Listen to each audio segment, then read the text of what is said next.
말씀을 시작하기 전에 한 가지 질문을 통해 생각하고자 하는 것이 있습니다. 내가 가장 아끼는 것은 무엇입니까? 그리고 이 질문을 조금 더 깊이 생각해 보면 그것 때문에 더 중요한 것을 놓친 적은 없습니까? 우리 모두는 무언가를 아끼며 살아갑니다. 돈일 수도 있고 안정된 자리일 수도 있습니다. 관계나 인정 혹은 내 감정과 자존심일 수도 있습니다. 성경은 그것 자체를 죄라고 말하지 않습니다.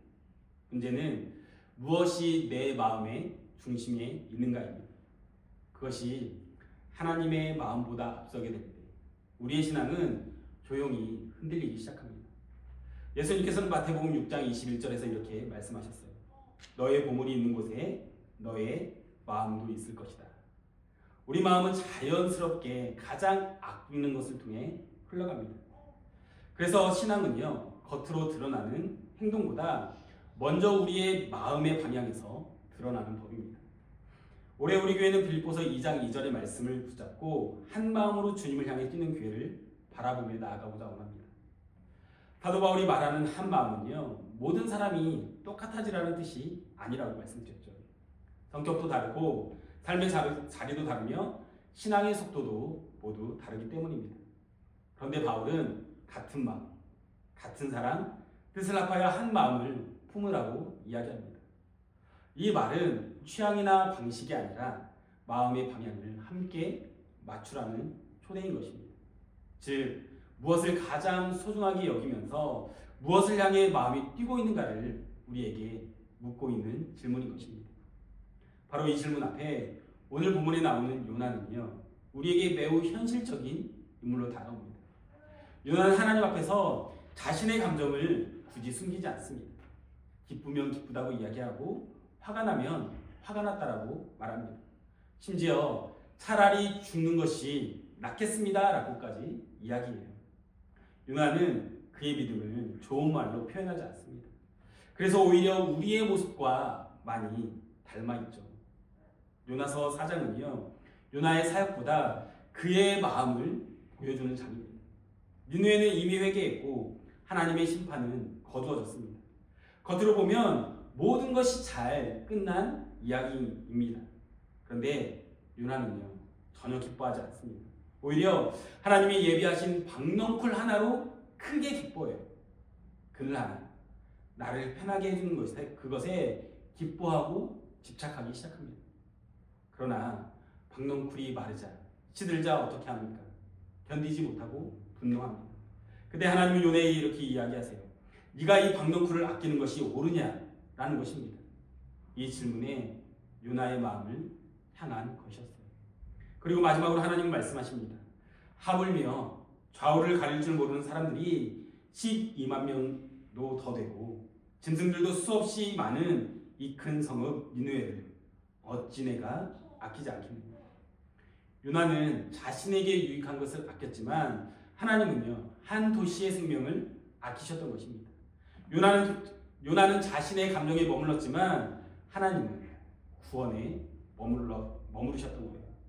오늘 말씀 우리에게 이렇게 질문합니다. 너는 무엇을 그렇게 아끼며 살고 있느냐? 그리고 이어서 다시 질문해요.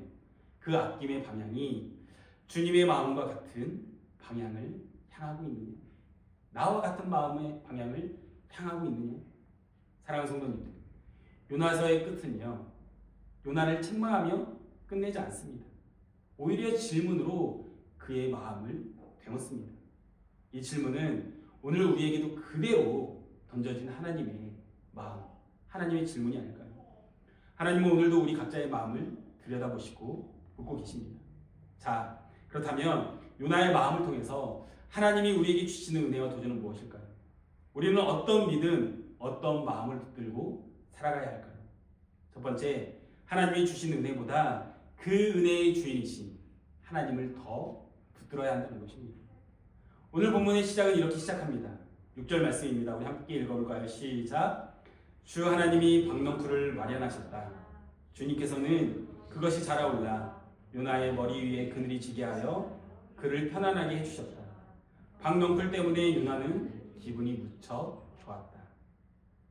여기서 우리가 주목해야 할 표현이 있습니다. 바로 마련하셨다 라는 말입니다. 박넝쿨은 우연히 자라난 것이 아니었어요. 자연현상처럼 보이지만 성경은 분명히 이야기합니다. 주 하나님이 박넝쿨을 마련하셨다. 이 말은 하나님께서 요나를 위해서 의도적으로 계획적으로 준비하셨다는 뜻입니다. 니느웨 때문에 마음이 상해 있었던 요나, 뜨거운 햇볕 아래 지쳐있던 요나의 몸 상태를 하나님은 모두 다 알고 계셨던 거예요. 그래서 요나를 그냥 그대로 내버려 두지 않으시고 여전히 돌보고 계셨던 것입니다. 요나가 불순종한 선지자였지만 하나님은 여전히 그를 사랑하고 계셨던 것이죠. 그런데 지금 요나의 상태는 어떠합니까? 하나님의 뜻이 마음에 들지 않습니다. 사명은 감당했지만 그의 중심, 마음은 순종하지 못했던 거예요. 그런 요나에게 하나님은요, 먼저 책망하지 않으십니다. 먼저 그에게 그늘을 허락하세요. 이것이 하나님의 방식입니다. 하나님은 우리를 다루실 때 책망보다는 먼저 은혜로 시작하십니다. 그늘이 생기자 요나의 기분이 어떠합니까? 그의 기분이 무척 좋았다라고 표현합니다. 이 표현은 요나서 전체를 통틀어서 가장 행복해 보이는 장면입니다. 니느웨가 회개했을 때도 이렇게 기뻐하지 않았어요. 수많은 생명이 살아났을 때보다 자기에게 그늘 하나, 그 하나가 생겼을 때 요나는 더 크게 기뻐합니다. 이 장면이 참 씁쓸합니다. 왜냐하면 너무나도 솔직해서, 그리고 너무나 나와, 우리와 닮아 있어서 그렇습니다. 그런데 7절로 가면 분위기가 갑자기 바뀝니다. 함께 읽어볼까요? 시작! 그러나 다음날 동이틀 무렵 하나님이 벌레를 한 마리 마련하셨는데 그것이 박넝쿨을 쏘아버리니 그 식물이 시들고 말았다. 여기서도 같은 표현이 반복되죠. 하나님이 벌레를 마련하셨다. 하나님은 박넝쿨만 준비하셨던 것이 아닙니다. 벌레 한 마리도 준비하셨던 분이에요. 하룻밤 사이에 생겼던 박넝쿨이 하룻밤 사이에 사라집니다. 요나가 기대고 의지했던 그늘은요, 생각보다 너무나도 쉽게 사라졌습니다. 사랑하는 성도님들, 문제는 박넝쿨이 아니었습니다. 박넝쿨은 분명 하나님의 은혜였어요. 문제는 요나의 마음이었던 것입니다.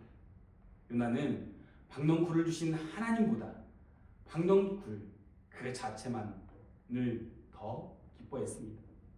은혜의 통로였던 것이 어느 순간 요나의 마음의 중심이 되었던 것입니다. 사실 우리도 그렇지 않습니까? 하나님이 주신 은혜, 환경, 자리, 관계, 인정. 처음에는 분명 이렇게 고백해요. 하나님 감사합니다. 그런데 시간이 지나면 하나님은 점점 뒤로 밀리고요. 그 은혜 자체가 목적이 되어버릴 때가 있습니다. 그것이 흔들릴까봐 우리는 불안해지고 그것이 사라질까봐 하나님보다 우리가 더 집착하게 될 때가 있습니다. 저도 제 삶을 돌아보면 그런 순간들이 너무나도 많아요. 하나님이 열어주신 길인데 그 길이 막힐까봐 하나님보다 더 조급하게 본 적이 있습니다. 하나님이 허락하신 자리였는데 그 자리를 지키는 것이 신앙의 목표가 되어버릴 때도 있었습니다. 하나님이 주신 것이었는데 정작 하나님은 온데간데 사라진 채 살아갈 때가 있었습니다. 그래서 하나님은 때로 우리에게 주셨던 그 박넝쿨을 마르게도 하신다라는 거예요. 우리를 괴롭히기 위해서가 아닙니다. 우리 마음이 지금 무엇에 붙들려 있는지를 보게 하시기 위함이에요. 사도 바울도 고린도후서 12장에서 이렇게 고백합니다. 10절 말씀입니다. 함께 읽겠습니다. 시작. 그러므로 나는 그리스도를 위하여 병약함과 모욕과 궁핍과 박해와 곤란을 겪는 것을 기뻐합니다. 내가 약할 그때에 오히려 내가 강하기 때문입니다. 은혜가 사라진 것처럼 느껴질 때 사실은 하나님이 다시 자신을 바라보게 하는 순간일 수 있습니다. 사랑하는 성도님들, 하나님이 주신 것을 감사로 누리십시오. 그러나 거기에는 매이지 마십시오. 하나님보다 더 아끼는 것이 생기지 않기를 소망합니다. 박넝쿨이 있어도 하나님이시고 박넝쿨이 없어도 하나님이심을 붙드는 그 믿음으로 오늘 살아가는 우리 교회 성도님들이 되시기를 주님의 이름으로 축복합니다. 두 번째, 요나의 마음을 통해 하나님께서 우리에게 주시는 은혜와 도전은 무엇입니까? 우리는 어떤 믿음과 마음을 붙들고 살아가야 할까요? 내 감정이 아니라 하나님의 마음을 기준으로 살아가야 합니다. 박능쿨이 사라진 뒤 요나의 상황은 급격히 바뀌기 시작해요. 본문 8절 말씀입니다.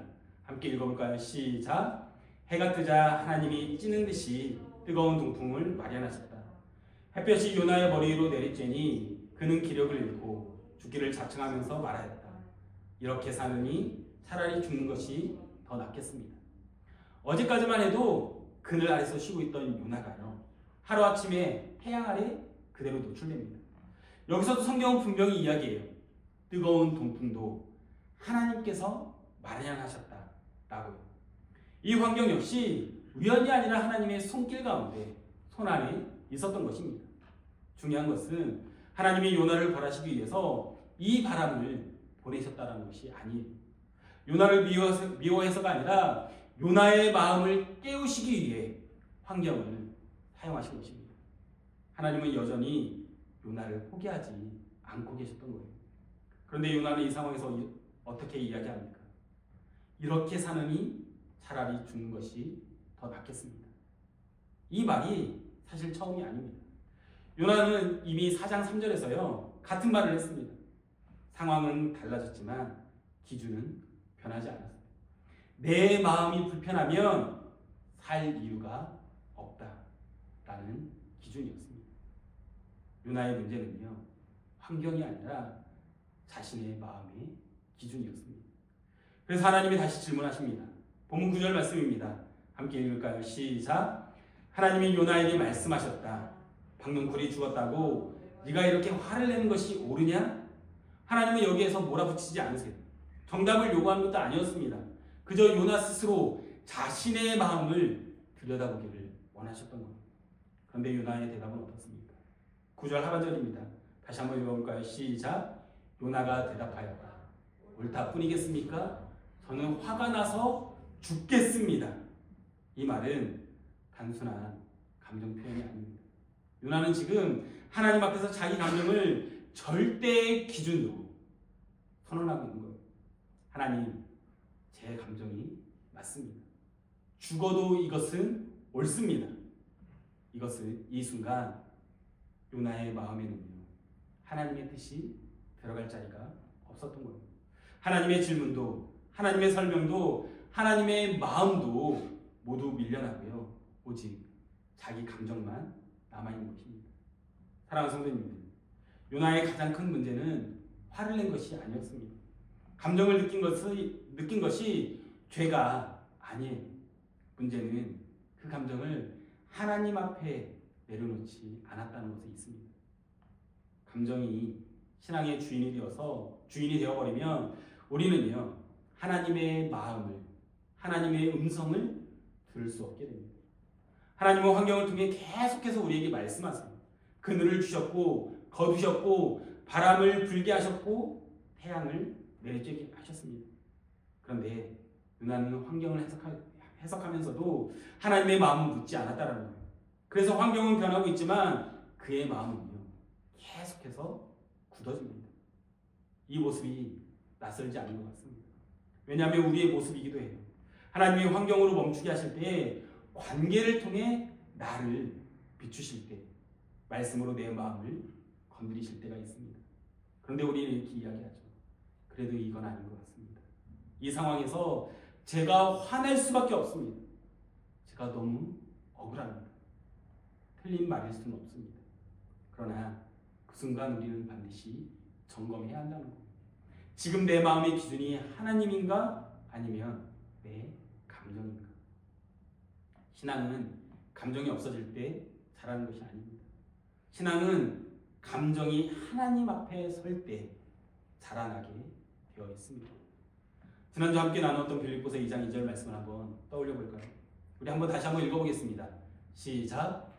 여러분은 같은 생각을 품고 같은 사랑을 가지고 뜻을 합하여 한 마음이 되어서 내 기쁨이 넘치게 해주십시오.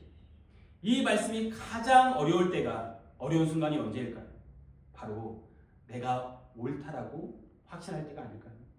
감정이 확신이 되면 하나님의 말씀도 더 이상 들리지 않습니다. 그래서 성숙한 믿음은 감정이 없는 믿음이 아닙니다. 성숙한 믿음은 우리의 감정을 하나님께 맡길 줄 아는 믿음입니다. 예수님도 겟세마네 동산에서 이렇게 기도하셨어요. 마태복음 26장 39절 말씀입니다. 예수께서는 조금 더 나아가서 얼굴을 땅에 대고 엎드려서 기도하셨다. 나의 아버지, 하실 수만 있으면 이 잔을 내게서 지나가게 해주십시오. 그러나 내 뜻대로 하지 마시고 아버지의 뜻대로 해주십시오. 예수님은 감정이 없으셨던 분이 아니십니다. 두려움도 고통도 분명히 느끼셨어요. 그러나 예수님은 감정보다 아버지의 뜻을 선택하셨던 것입니다. 그 순종이 우리의 구원이 되었고 우리의 생명이 되었습니다. 사랑하는 성도님들, 오늘 우리도 이렇게 고백하며 나아가길 소망합니다. 주님, 제 감정이 너무나 큽니다. 그러나 제 감정보다 주님의 마음을 더 알고 싶습니다. 이 고백이 우리의 굳어진 마음을 다시 하나님께로 돌이킬 수 있는 출발점이 되시기를 주님의 이름으로 축복합니다. 마지막으로 요나의 마음을 통해 하나님께서 우리에게 주시는 은혜와 도전은 무엇입니까? 우리는 어떤 믿음, 어떤 마음을 붙들고 살아가야 할까요? 하나님은 환경보다 한 영혼을 더 아끼시는 분이라는 것입니다. 이제 요나서의 마지막 장면에 이르렀습니다. 하나님은 요나에게 마지막 질문을 던지세요. 본문 10절과 11절 말씀입니다. 우리 함께 읽어볼까요? 시작. 주님께서 말씀하셨다. 네가 수고하지도 않았고 네가 키운 것도 아니며 그저 하룻밤 사이에 자라났다가 하룻밤 사이에 죽어버린 이 식물을 네가 그처럼 아까워하는데 하물며 좌우를 가릴 줄 모르는 사람들이 12만 명도 더 되고 짐승들도 수없이 많은 이 큰 성 니느웨를 어찌 내가 아끼지 않겠느냐. 하나님은 여기서도 요나를 단정적으로 책망하지 않습니다. 네가 잘못했다. 왜 그렇게 생각하냐. 네가 틀렸다라고 몰아붙이지 않으세요. 대신 비교를 통해서 하나님의 시선을, 하나님의 마음을 명확하게 보여주십니다. 요나는 박넝쿨 하나를 잃고 분노했어요. 그 이유는 단순하죠. 그 박넝쿨이 자기에게 직접적으로 유익을 주었기 때문입니다. 하지만 하나님은 그 박넝쿨보다 비교할 수 없이 더 큰 것을 보고 계셨습니다.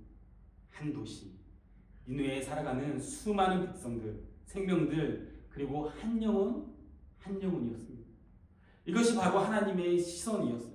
그리고 이것이 성경 전체를 관통하는 구속사의 관점인 것입니다. 하나님은 언제나 숫자보다 생명을 보십니다. 성과보다 영혼을 바라보세요. 효율보다 사랑을 기준으로 삼으시는 분이 바로 하나님이십니다. 그래서 하나님께서는요, 하나님께 가치없는 사람은 한 명도 없는 것입니다. 좌우를 분별하지 못하는 자들, 곧 아직 무엇이 옳고 그른지도 모르는 미숙하고 연약한 영혼들까지 하나님은 분명히 말씀하세요. 내가 아낀다. 하지만 요나는 이 마음을 끝내 이해하지 못합니다. 어쩌면 이해하고 싶지 않았을지도 몰라요. 그러나 중요한 것은 요나의 이해 여부와 상관없이 하나님은 당신의 마음을, 하나님의 마음을 숨기지 않으셨다는 것. 나는 그들을 아낀다. 이것이 하나님의 분명한 고백이었습니다. 그리고 이 하나님의 마음은요, 요나서에서 끝나지 않습니다. 이 마음은 결국 예수 그리스도로 이어져요. 요나 같은 우리를 포기하지 않으시고 하나님의 아들, 외아들, 그 예수를 이 땅에 보내주셨습니다. 요나는 성밖에 앉아 분노하며 죽기를 구했지만 예수님은 성밖 골고다 언덕에서 우리를 살리기 위해 실제로 죽으셨습니다. 로마서 5장 8절 말씀입니다. 우리 한번 읽어볼까요? 시작. 그러나 우리가 아직 죄인 되었을 때 그리스도께서 우리를 위하여 죽으셨습니다. 이리하여 하나님께서는 우리들에 대한 자기의 사랑을 실증하셨습니다. 실제로 증거하셨다는 것.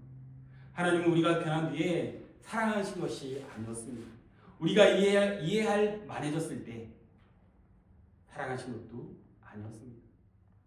죄인 되었을 때, 아직 죄인 되었을 때, 아직 요나 같은 모습일 때 하나님은 이미 사랑을 선택하신 것입니다. 이것이 바로 복음이에요. 사랑하는 성도님들, 이 주님의 사랑을 조금이라도 우리가 깨닫기 시작하면 우리의 시선이 달라질 수밖에 없습니다. 나를 힘들게 하는 그 사람, 도무지 이해되지 않는 그 영혼, 상처만 남긴 그 관계를 이전과 똑같이 볼 수 없습니다. 여전히 어렵고 여전히 불편하지만 하나님이 아끼시는 영혼이라는 시선이 우리의 마음에 남기 때문입니다. 한 마음으로 주님을 향해 뛰는 교회는 모두가 완벽해서 만들어지는 공동체가 아닙니다. 하나님의 아끼심을 함께 배워가는 공동체인 것입니다. 박농쿨을 붙들던 마음에서 한 영혼을 품는 마음으로 옮겨가는 공동체입니다. 오늘 이 말씀 앞에서 우리가 이렇게 기도할 수 있기를 소망해요. 주님, 제 눈을 열어주셔서 주님의 시선으로 사람을 바라보게 해주십시오. 이 기도가 우리의 마음을 바꾸고 우리의 관계를 바꾸며 또한 우리 교회를 바꾸는 시작이 되기를 소망합니다. 사랑하는 성도님들, 요나서는 해답이 아니라 질문으로 끝이 나는 책입니다. 요나의 대답은 기록되어 있지 않습니다. 왜냐하면 이 질문 앞에 서야 할 사람이 이제는 요나가 아니라 바로 우리이기 때문이에요. 하나님은 오늘도 우리에게 묻고 계십니다. 너는 무엇을 아끼며 살고 있냐? 그것보다 내가 더 아끼는 영혼이 있지 않냐? 이 질문은 우리를 정죄하기 위한 질문이 아닙니다. 우리의 시선을 더 넓혀주기 위한 질문이에요. 박농쿨만 보던 시선에서 영혼을 보게 하시려는 하나님의 질문입니다. 상황만, 형편만 보게 하던 우리 시선에서 우리의 주변에 있는 다른 영혼을 보게 하려는 하나님의 질문입니다. 우리 올 한 해 우리 교회가 한 마음으로 주님을 향해 뛰는 교회가 되기를 소망합니다. 내 편안함보다 주님이 주시는 그 마음을, 내 감정보다 복음을, 내 기준보다 십자가를 붙들 수 있는 공동체 말입니다. 그럴 때 하나님은 우리 공동체를 통해서 잃어버린 영혼을 살리실 것이고요. 또한 우리 자신도 참된 자유로 이끄실 것입니다. 붙들고 있던 것을 우리가 내려놓을 때 비로소 하나님이 더 분명하게 보이기 때문입니다. 오늘 이 말씀 앞에서 우리가 이렇게 고백하며 나아가길 축복합니다. 주님, 이제는 제가 아끼는 것을 내려놓고 주님이 아끼시는 것을 품고 살겠습니다. 적용 질문 드리겠습니다. 하나님이 내게 주신 것 중에 내가 감사보다 집착하게 된 것은 무엇입니까? 최근에 내 감정이 기준이 되어 하나님보다 내가 옳다고 생각했던 순간은 언제입니까? 내가 아끼는 사람이나 관계를 바라볼 때 하나님처럼 생명과 마음을 먼저 생각하고 바라보고 있습니까? 이 시간 주신 말씀을 기억하며 함께 기도하며 나아가겠습니다.